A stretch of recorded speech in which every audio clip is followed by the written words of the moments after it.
प्रभु की भक्ति में जो भी एकनिष्ठ होकर लीन होता है उसे स्वयं नारायण दर्शन देते हैं।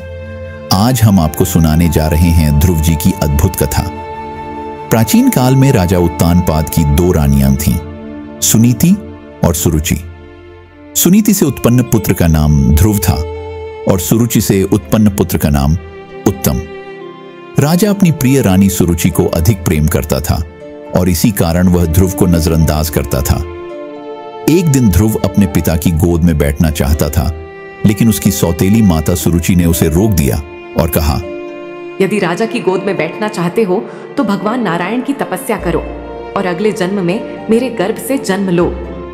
इस अपमान से 5 वर्ष का बालक ध्रुव व्यथित हुआ और अपनी माता के पास गया। मां सुनीति ने धैर्यपूर्वक समझाया, बेटा, यदि तुम सच्चे मन से भगवान विष्णु की आराधना करोगे तो वे तुम्हें ऐसा स्थान देंगे जो कभी डगमगाएगा नहीं। अपनी माता की बातों से प्रेरित होकर नन्हा ध्रुव अकेले ही गहरे वन की ओर चल पड़ा। चलते चलते वह महान ऋषि नारद जी से मिला। नारद जी ने उसे रोकते हुए कहा, वत्स, इतनी कठिन तपस्या करना एक बालक के लिए संभव नहीं है। तुम्हारी उम्र तो खेलने कूदने की है। लेकिन ध्रुव का संकल्प अडिग था। उसने कहा, गुरुदेव, मैं केवल भगवान विष्णु के दर्शन चाहता हूँ और उनके चरणों में अपना स्थान पाना चाहता हूँ। कृपया मुझे मार्ग दिखाइए। नारद मुनि ने प्रसन्न होकर उसे भगवान का पवित्र मंत्र दिया और ध्रुव तपस्या करने के लिए यमुना नदी के तट पर जा पहुंचा। वहां उन्होंने घोर तपस्या शुरू की।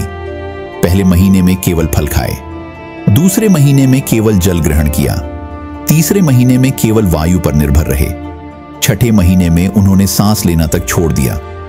उनकी कठिन तपस्या से तीनों लोग कांप उठे। देवता भयभीत होकर भगवान विष्णु के पास पहुंचे और प्रार्थना की, प्रभु, यह बालक इतना कठोर तप क्यों कर रहा है? कृपया इसे दर्शन देकर शांत करें। ध्रुव की अडिग भक्ति और तपस्या से प्रसन्न होकर स्वयं भगवान विष्णु प्रकट हुए। उनका तेजस्वी स्वरूप चारों ओर प्रकाश फैला रहा था। ध्रुव की आंखें श्रद्धा और आनंद से भर आईं। उसने अपने नन्हे हाथ जोड़कर प्रणाम किया। भगवान नारायण ने प्रेम पूर्वक कहा, वत्स, मैं तुम्हारी भक्ति से अत्यंत प्रसन्न हूँ, वरदान मांगो। ध्रुव ने उत्तर दिया, हे प्रभु, मुझे ऐसा स्थान दीजिए जो कभी नष्ट न हो। भगवान ने मुस्कुराकर कहा, तथास्तु, तुम्हारा स्थान सभी ग्रहों से ऊपर होगा।